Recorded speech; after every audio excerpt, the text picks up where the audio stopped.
Hi everyone, my name is Farmer Michael here at Jones Family Farms on this gorgeous day.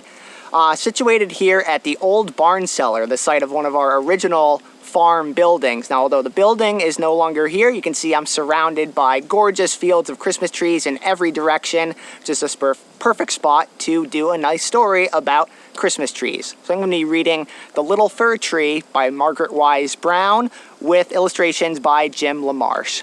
It's a lovely story about a little tree finding its home in a family and how important family is come Christmas time and throughout the year as well. So let's begin. A little fir tree stood by the edge of the forest, a little way off from the great green trees. It had been a windy day, the day the little fir tree was a seed, and he had blown through the air, out of the forest and into the field, and there he had dropped to the ground. As spring and summer and autumn and winter passed by, and another spring turned green, the little seed had sprouted, taken root, and grown. 7 times the spring had come flashing with birds and flowers. 7 times the summer had droned its hot bee-buzzing days around him. 7 autumns had whirled their falling leaves and milkweed parachutes past his head. And now the snow fell, and the grasses of the fields crackled with the diamond light of ice. His 7th winter had come. Always the little fir tree looked over at the big fir trees in the great dark forest. He felt a little lonesome in his littleness, away from the other trees. He wished he were a part of the forest, or part of something, instead of growing all alone out there, a little fir tree in a big empty field. One day, a man came out of the forest. He carried a shovel and wore long black boots. He walked right up to the little fir tree, and he gave him a shake. Not too little and not too big, not too stiff nor yet too limber. A beautiful little green fir tree, just the tree for my boy to grow strong with. So, tenderly, the man dug into the not quite frozen ground. He dug a big wide hole around the little fir tree. Tenderly, he took all the far-flung roots and tied them in a gunny sack. Then he lifted the little fir tree high in the air, and proudly he bore him through the forest. "You are going to a great celebration," said the man, "and you will be a part of it. Then, in the early spring, I will bring you back and plant you again where I found you. Each year, you will return to the great celebration, and each year you will go back to your own green field in the spring. And you will grow with my little boy who cannot come to you. You shall be his living tree." For the little boy had a lame leg.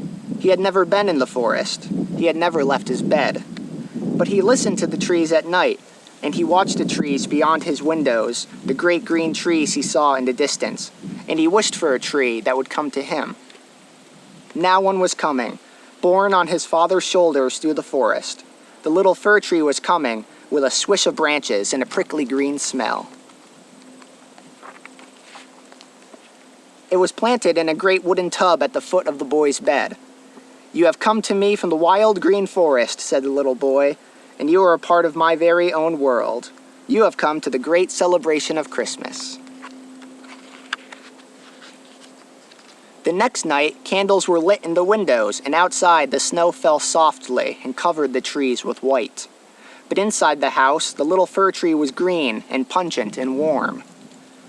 Then they put golden tinsel on his branches, and golden bells, and green icicles, and silver stars, and red and green and blue and purple chains of shining Christmas bells. And soon, oh shining wonder, the little fir tree was a Christmas tree.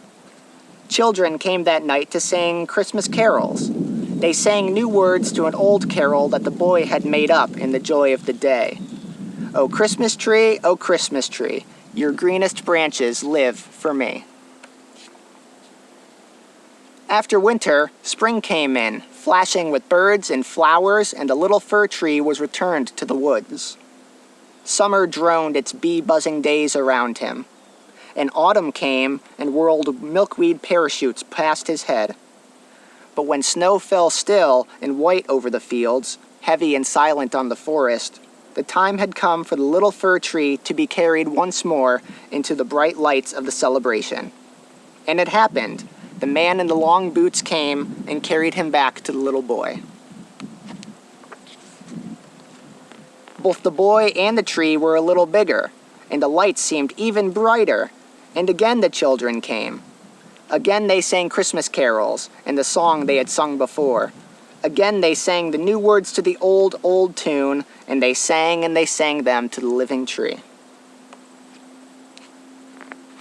All winter long the little fir tree grew in the little boy's window. Then one gentle day the wind blew warm and the pussy willows bloomed. And the boy's father shouldered the tree and returned with him to the field at the edge of the woods. The tree was growing fast now. Little flowers had sprung up around him, making a young and feathery forest at his feet. Spring warmed into summer, and summer droned into the crisper sounds of autumn. Snow fell early. It fell soft and deep.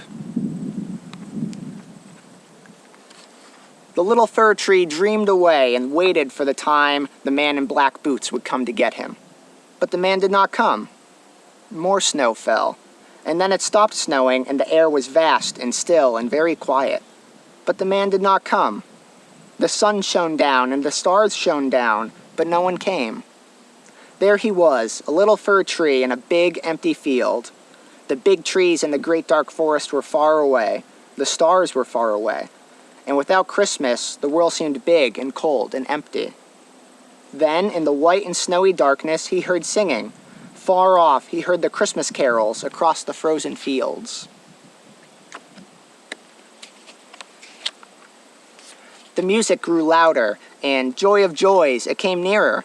And there, leading the dark band of carolers across the snow, with a lantern in his hand, came the little boy.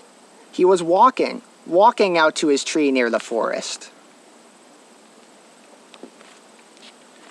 They came and decked the tree with the shining splendor of tinsel, and hung red berries and apples and cookies on his branches for the birds to eat. And they sang the song that they had sung before. O Christmas tree, your greenest branches live for me. The end. All right, thank you boys and girls for tuning in to our newest edition of the Storytime, and hopefully you'll come harvest one of the trees from our fields out here behind me with your family come Christmas time this year. From all the farmers here at Jones Family Farms, thank you for listening to Storytime. We hope to see you visiting our farms and participating in bringing in the harvest. Our website is the best resource to answer questions regarding any of the seasons on our farm.